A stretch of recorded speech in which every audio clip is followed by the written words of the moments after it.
Hello everybody, welcome back to the channel. My name is Danny Taylor, co-owner of Vegan Proteins Online Coaching, and today coming at you with a holiday cookie recipe here. I'm gonna be showing you how to make these low-calorie gingerbread cookies that you can cut into lots of different shapes. The thing that I love about these is not that they're a high protein cookie, because not everything we make needs to be high protein all the time, but Christmas cookies add up very quickly, and gingerbread men are a Christmas time staple, and they're also one of my favorites. And I just wanted to find a way to make them a bit lighter, a bit healthier, but I'm telling you, these still taste like a cookie. So they don't taste like I just blended some dates and almonds together. They taste like a gingerbread cookie. The kids have already eaten them. They had no idea that there was anything special about them. They were mad that we didn't decorate them with royal icing. So that's definitely an option if that's something that you want to do on your own, but I just dusted them with powdered sugar. Anyway, if you want a copy of this recipe, I'll leave the link down below. Enter your email, it'll be there in a couple minutes. Check your spam if you don't see it. And if you are a vegan who likes this kind of thing, healthier recipes, high protein recipes, meal preps, tips, tricks, and informational videos about how to get leaner, build muscle, or get in your best shape as a vegan, be sure to hit the subscribe button. It helps us a lot, and we're trying to hit 20,000 subscribers by the end of the year, so it would really mean a lot to us if you subscribed. Okay, let's make these cookies.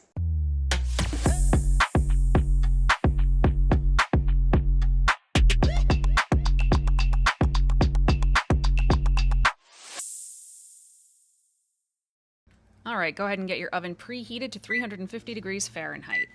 And then in a medium bowl, we are gonna combine a cup of all-purpose flour, a half a cup of vital wheat gluten, a half a cup of protein powder. I'm using the PB2 almond protein powder, a pinch of salt, 3/4 of a teaspoon of baking soda, 3/4 of a teaspoon of cinnamon, about a 1/4 teaspoon of nutmeg, and about 1.5 teaspoons of ginger. And we are just gonna stir that all together till it's totally incorporated. Now, somebody's gonna say in the comments, hey, this isn't gluten-free, and good catch, fine sir.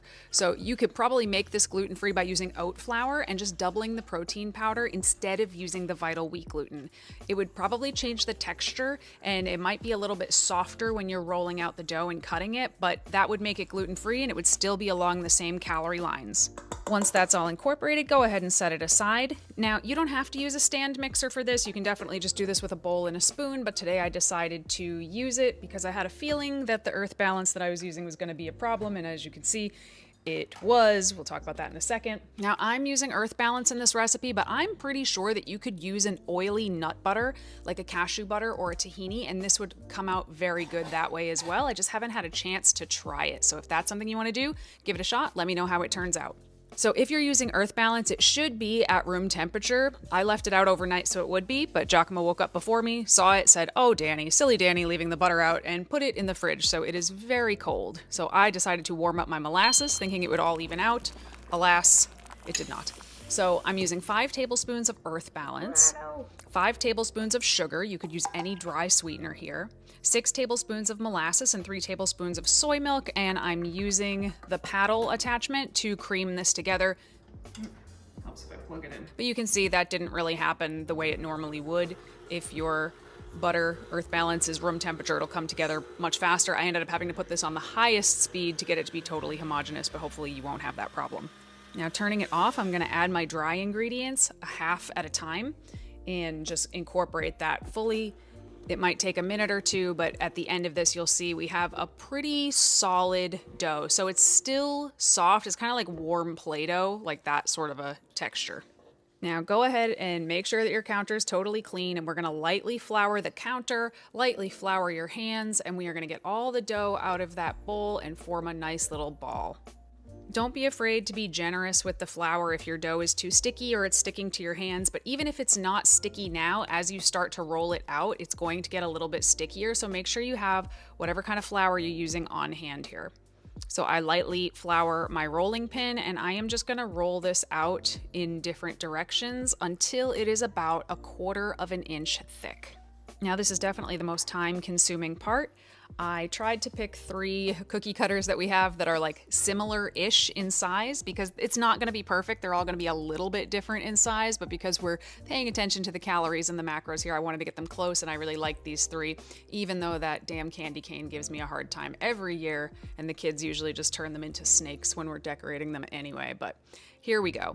So try to get the cookie cutter as close to each other as you can, and you're probably gonna have to remove the excess, turn that back into a ball, roll it out, do it again. I ended up having to do it like 3 or 4 times and still ended up with like a little tiny dough ball at the end that I just smushed into a regular round cookie and put on the cookie sheets with the silicone baking mats. And I got 38 cookies here. I was thinking that I was going to get about 24, so these ended up coming out even better than I originally anticipated, calorie and macro wise. And then we are just gonna pop these in the oven for 8 minutes. Now, a note about this, when you cook them at 8 minutes, they're gonna come out of the oven soft, but as they cool, they're going to get hard and a little bit crunchy. It's a hard cookie when it cools. It's not quite as hard as a ginger snap, but it's not like a soft chocolate chip cookie either. So if you want them a little bit softer, try cooking it like 6.5 or 7 minutes instead of 8.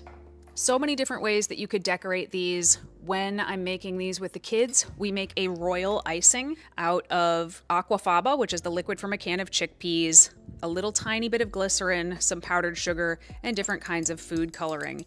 And that really does harden up well after you're decorating the cookies, but because I wanted to keep these nice and light and on the healthier side, I am just gonna dust them with powdered sugar, which is still really festive and cute. If you wanted to keep the calories and macros even lighter, you could use something like the 𝐿𝐴𝐼 powdered sugar, which is a monk fruit sweetener, but I'm just using regular powdered sugar here today, and I will tell you it took me about a tablespoon to dust all 38 of these cookies. So it's very, very little, but it adds a really nice festive touch.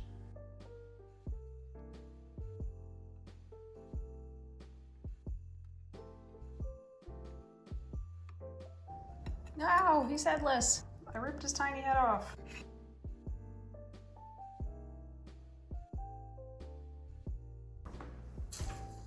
These ended up coming out even better than I expected them to. What? One of them is alive. What? The head is starting to like, it's ready to like get up and walk towards us. It's me and you're dying. So here we go. We have gingerbread cookies. You know I make gingerbread cookies every year, usually with the kids. These are much lighter, healthier. So you get to eat 4 times as much instead, right? Yes? At least, yeah. Yes. All right, ready? Which one do you want? Well, this one over here is definitely going to cause some trouble, so we got to take him out. He's like literally trying to walk towards me, so Cheers. Little beheading. Oh, cool. Well, Those are still just like a tiny bit soft. What do you think? They have a nice gingery, like they're good. Like they're really, really good. Excellent description. We'll put it this way, you're doing it for our channel, and I thought to myself, well, this isn't gonna taste like a regular holiday cookie, but it tastes just as good, if not better, for some reason. I don't know why. I do like the royal icing on them. And we don't have that, but they're very good. Leveling up over here with the royal icing. Maybe that's what it is. There's no royal ice. Does that look like royal icing I to don't you? know. What are you, I thought It's you were talking- powdered sugar. Leveling up with the powdered sugar. Oh my god. Okay guys, so are you ready for the calories and the macros on these? Now bear in mind, obviously, this cookie is a little bit bigger than this cookie, but they're pretty close. If you want to be really super precise, you can just use one shape and then they'll all be the same. But these, what are you doing? These cookies each come out to be 57 calories, and it's 1.8 grams of fat, 8 grams of carbs, and 2 grams of protein. So not a protein cookie, but if you ate a Lenny and Larry's amount, which I wanted to on the drive home yesterday, I'm like, I can't do it. It's a 500 calorie cookie. Right, so if you ate 10 of these, let's say 8. When you eat 10 of these. If you ate 8 of these, it would be 16 grams of protein, which is close to a Lenny and Larry's cookie and the same calories. But these are better. These don't taste like a protein cookie. They just taste like a cookie. That's how you do it. I was literally bringing the tree to life over here. I was making him walk around. Unbelievable. If you're a vegan who wants to get in the best shape of their life and you want to get started before the new year, that's what we do at Vegan Proteins. That's what we've been doing for, geez, next year I'm going to have to say, like in a few weeks, I'm going to have to start saying 18 years. Whoa. That's insane. Anyway, fill out an assessment down below. You'll hear back probably from this guy within a business day. We would love to be a part of your journey. If you like the video, please go ahead and like the video, subscribe, share it with somebody that you think might enjoy this video. It really helps us a lot. All the other things I'm supposed to tell you to do at the end of a YouTube video, and we'll talk to you soon. See ya. Bye.